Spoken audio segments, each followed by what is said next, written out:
সময়টা 1926। চন্দননগরে তখন ফরাসি উপনিবেশ। সেই ফরাসিদের হাত ধরেই প্রথম নারী শিক্ষার প্রসার হুগলি নদী লাগোয়া শহরে। সমাজ সংস্কারক হরিহর শেঠ ফরাসি শাসনকর্তা ডুপ্লের উদ্যোগে মেয়েদের জন্য তৈরি হয় স্কুল। সেই সময়ই চন্দননগরের তৎকালীন গভর্নরের স্ত্রী মাদাম জুভানের হাতে উদ্বোধন হয় লালবাগান বালিকা বিদ্যালয়ের। এবছর ঐতিহ্যবাহী সেই স্কুলের পথ চলার 100 বছর। তারই উদযাপন শুরু হয়েছে। এভারেস্ট জয়ী পিয়ালি বসাক সহ আরও নানা গুণী ছাত্রী দেশে বিদেশে স্কুলের নাম উজ্জ্বল করেছেন বলে জানালেন প্রধান শিক্ষিকা। চন্দননগরের ইতিহাস তো ফরাসি সংস্কৃতিটা এতটাই উন্নত ছিল যে দেখবেন আপনারা পাশাপাশি কয়েকটা শহর আর চন্দননগরের রাস্তাঘাট, তাদের পরিকল্পনা, ফরাসিদের পরিকল্পনা আলাদা রকম। সেক্ষেত্রে শিক্ষা সংক্রান্ত ব্যবস্থাটাও অনেক বেশি উন্নত, শিক্ষা এবং সংস্কৃতি দুটোই।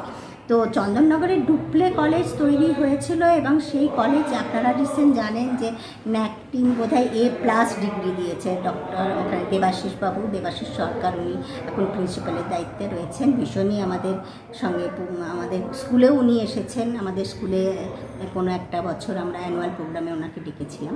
তো আমরাও লালবাগান বালিকা বিদ্যালয় চন্দননগরের প্রথম সরকার মহিলা বিদ্যালয়, সেই মেয়েদের জন্য যে স্কুল, সেই স্কুলও কিন্তু এইভাবেই বেশ প্রতিষ্ঠিত। অনেক ভালো ভালো স্টুডেন্ট এখান থেকে বেরিয়েছে এবং তারা বিভিন্ন জায়গায় সুপ্রতিষ্ঠিত, বিভিন্ন ক্ষেত্রে, সেটা দেশে হোক বিদেশে হোক। পিয়ালি বসাকের নাম শুনেছেন, সে তো এভারেস্টে জয় করেছে এবং এখনও তাকে আমরা সম্বর্ধনা দিচ্ছি, কিন্তু সে এই মুহূর্তে নেই, সে আবার একটা এক্সপিডিশনে বেরিয়েছে। তারপরে পায়েল চৌধুরী এশিয়ার টিমের সে ক্যাপ্টেন ছিল। তো এরকম প্রচুর, তাইকোন্ডোতে ইন্টারন্যাশনাল অ্যাওয়ার্ড পেয়েছে মনীষা ঘোষ। এরকম বেশ কিছু ভালো ভালো মেয়ে আমাদের স্কুল থেকে বেরিয়েছে।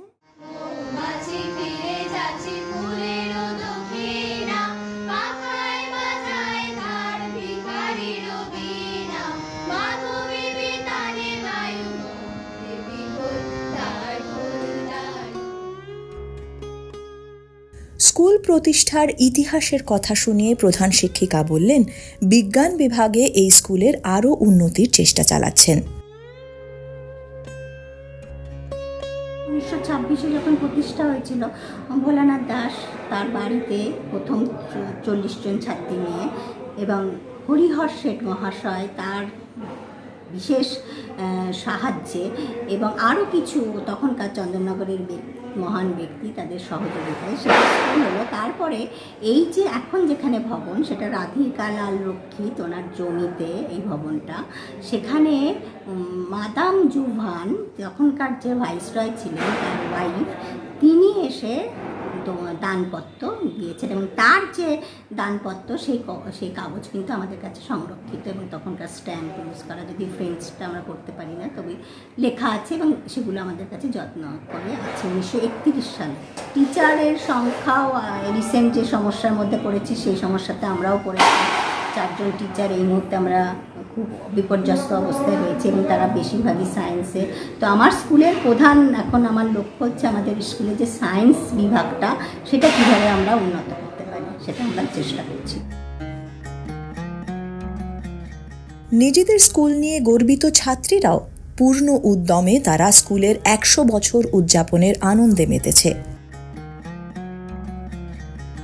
আমাদের এই চন্দননগর লালবাগান বালিকা বিদ্যালয় প্রতিষ্ঠিত হয়েছিল 1926 সালে, আর এটা 2025 এখন 100 বছর পূর্তি। আলাদাই একটা অনুভূতি, আনন্দও হচ্ছে। তো আমাদের স্কুল এখন নতুন করে সেজে উঠেছে। সবথেকে বড় কথা, এখন চারদিকে এই যে একটা উৎসব মুখর একটা আমেজ, সমস্ত স্টুডেন্ট যারা আছেন তারা আমাদের সাথে এসে এখন বিভিন্ন অনুষ্ঠানে যোগদান করেছেন, তো খুব ভালো লাগছে।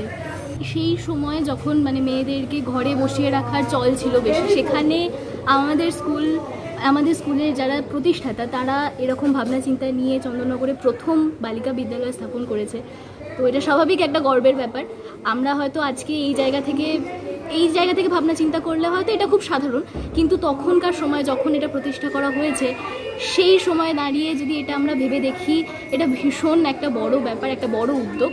আর আজ সেই উদ্যোগের 100 বছর পূর্ণ হতে চলেছে। স্কুল যেন নিজের এই মর্যাদাটা ধরে রাখতে পারে সারা জীবন।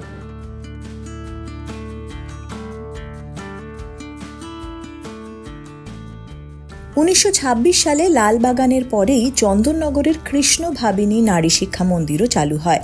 ফরাসি সরকারের অনুমতিতে 2টি বাংলা মাধ্যম বালিকা বিদ্যালয় তৎকালীন সময়ে নারী শিক্ষায় বিশেষ ভূমিকা নিয়েছিল।